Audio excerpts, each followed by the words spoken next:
Have you ever looked at a clock and wished you could make it run backwards? Not just to fix a mistake, but to undo the one moment that fractured your entire life? The radio hummed with a sound that wasn't static. It felt like a heartbeat. When I tuned it to 44.1, the room around me didn't just vibrate, it dissolved. I stood in the same room, but the furniture was different. Sunlight streamed through a window that had been boarded up for years. I was in the past. I ran to the hallway mirror. My face was there, but the clothes weren't mine.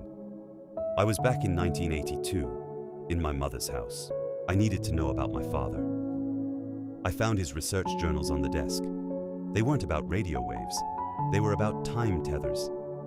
I adjusted the frequency back, and the room snapped back to its decaying state.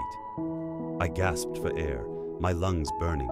This wasn't a dream. I traveled again. This time to the night my father died. The highway, the car, the fire. I had to see it. I watched from the trees. My father wasn't dead. He stepped out of the car, unharmed, and met someone, a man in a suit. They were laughing. My own father had staged his death. He was the one who controlled the frequency. He was the one pulling the strings. Back in my room, I smashed the journals in rage. He was alive, and he had abandoned us. I would find him, no matter the time. I set the frequency to 3 years ago, the day I first discovered the radio. I wanted to stop myself before I started this. I arrived. I saw the house, my younger self sitting in the chair. But something was wrong. There was another girl there, another me. 2 versions of me. My younger self looked at the stranger version, both confused. I had fractured time.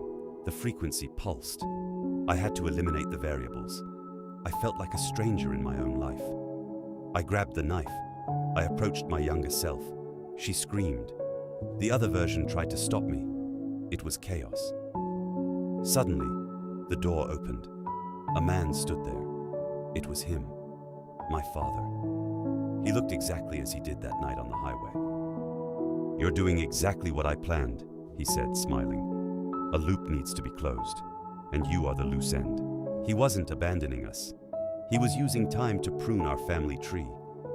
I was just a tool to keep the timeline clean. I lunged at him, but he was fast. He grabbed my wrist. "Don't you understand? You've killed yourself 10 times already in this room." I looked at the corner of the room. I saw bodies. My bodies. I had been trapped in this cycle for lifetimes. I wasn't the protagonist of this story. I was the sacrifice. The radio wasn't a gift. It was a cage. I focused on the radio frequency. I didn't want to go to the past. I wanted to break the signal, to destroy the machine. The room began to tear apart. The timelines were collapsing. My father screamed as his image started to flicker. Silence. I was back. I walked to the mirror. I looked normal, but I saw something on my wrist. A scar. A knife scar. I heard a sound from the living room. The radio. It had returned, and my father's voice whispering, "Try again, Layla. This time, aim for the heart."